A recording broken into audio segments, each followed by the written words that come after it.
Perjalanan Upi yang ditulis oleh Kak Hanatri. Upi, si kelinci kecil, tinggal bersama ibunya di hutan.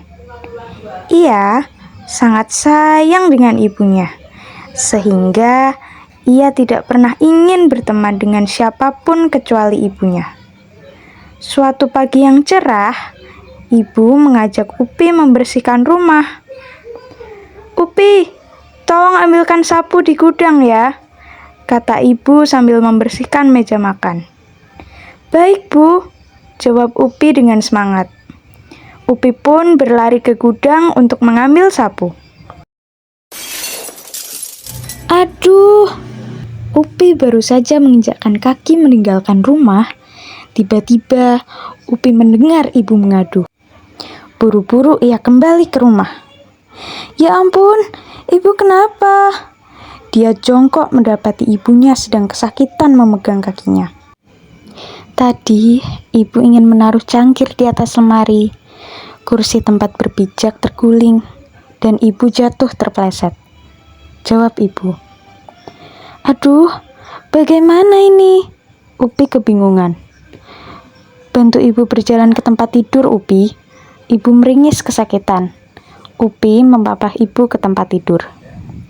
"Upi, kaki ibu terkilir. Ibu ingin kamu mencari obat. Carilah kakek Timi tikus. Ia bisa membuat ramuan obat," kata ibu pelan sambil memberikan peta menuju rumah kakek Timi. Kakek Timi kan tinggal di seberang hutan." Upi mengerayitkan alis. "Iya, benar. Tolong ibu ya, Upi," dengan nada rendah dan tampak kesakitan. Upi khawatir sakit ibu bertambah parah. "Upi berangkat sekarang ya, Bu." Upi mencium tangan ibu. "Hati-hati di jalan." Ibu terlihat khawatir. Ibu takut terjadi sesuatu pada Upi.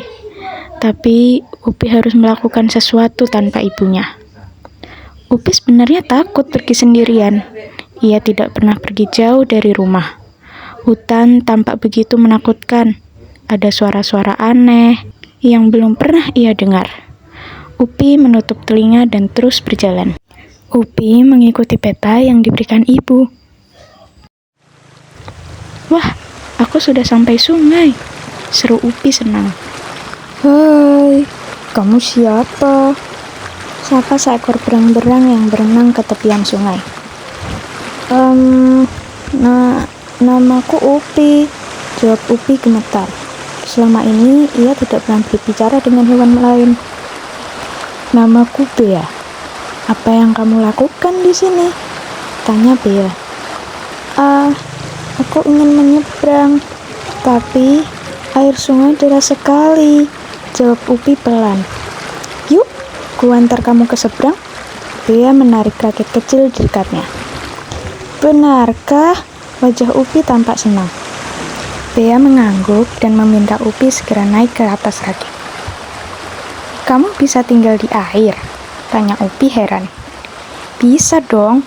Itu lihat rumah kami." Bea menunjukkan rumahnya yang ada di tepi sungai di seberang sana. "Aku juga sangat suka berenang," lanjutnya. "Wah, hebat." Upi berdecak kagum. Selama ini, ia tidak tahu ada hewan berbulu yang tinggal di air. Setelah sampai di seberang, Upi berterima kasih kepada Bea. Ia melanjutkan perjalanan. Tiba-tiba, angin bertiup kencang. "Aduh, kertasku terbang," seru Upi terkejut. Kertas itu terbang tinggi dan tersangkut di atas ranting. "Ini kertasmu?"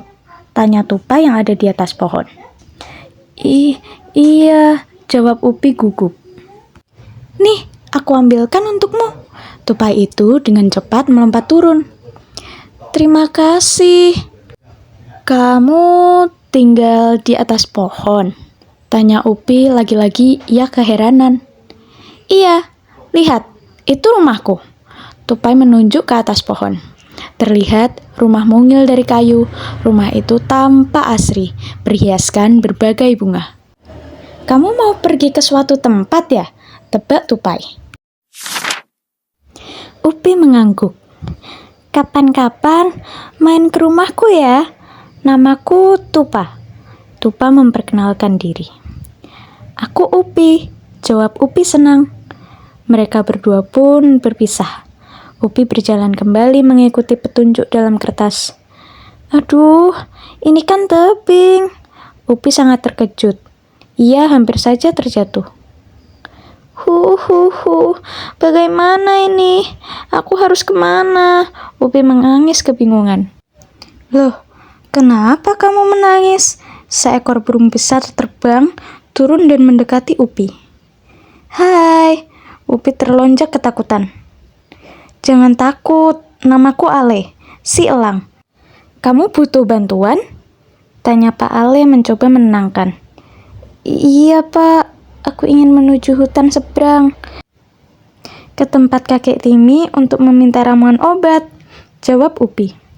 Naiklah ke punggungku, aku akan membawamu melintasi tebing, kata Pak Ale beberapa saat kemudian. Ale membawa Upi terbang tinggi. Ternyata bukan hanya kupu-kupu yang bisa terbang, burung elang pun bisa. Itu kakek Timi, ucap Ale sambil terbang menuju ke bawah menemui kakek Timi. Ada apa kalian kemari? Sapa kakek Timi begitu Upi turun dari punggung Ale. Kelinci kecil ini membutuhkan bantuan kakek. Aku pamit dulu karena harus pergi ke suatu tempat, jelas Ale sambil mengepakkan sayap. Sebelum Ale benar-benar pergi, Upi mengucapkan terima kasih. Kakek Timi lantas mengajak Upi masuk ke dalam terowongan di bawah tanah yang panjang dan agak gelap. Berbeda dengan terowongan kecil milik Upi di rumah, kakek Timi mempersilahkan Upi duduk. Ternyata bagian dalam rumah kakek Timi sangat nyaman. Kursi, meja, dan perabotan diatur rapi.